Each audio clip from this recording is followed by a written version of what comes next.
สวัสดีทุกท่านวันนี้จะมารีวิวกาแฟ3 สูตร3 รสชาติที่มีความกลมกล่อมมาฝากมาตอนกันกาแฟสูตรที่1ก็คือจะเป็นกาแฟคอลลาเจนพลัส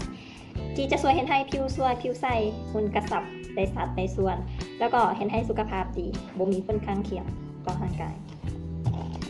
กาแฟสูตรที่2ก็คือจะเป็นกาแฟส้มที่จะเป็นสูตรเข้มข้นและก็ได้กลิ่นของส้มที่จะช่วยในการบำรุงร่างกายฟื้นฟูร่างกายช่วยเพิ่มภูมิคุ้มกันช่วยระบบเลือดไหลเวียนดีและก็เห็นให้ร่างกายแข็งแรงด้วยที่3ก็คือจะเป็นกาแฟสลิมที่เป็นเครื่องดื่มที่มีความเข้มข้นที่บ่มีแคลอรี่และจะเห็นให้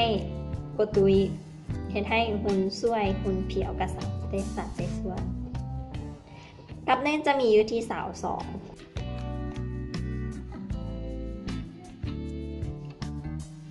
มาพร้อมรสชาติที่กลมกล่อม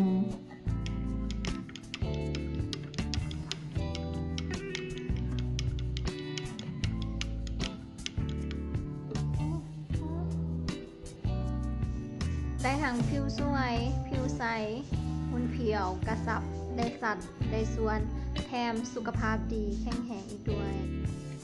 ใส่เองดื่มเองเห็นผลชัดเจนแท้สนใจสั่งซื้อหรือต้องการเป็นตัวแทนจำหน่ายสามารถติดต่อมาได้ตามที่อยู่ข้างเทิงหรือทางอินบ็อกซ์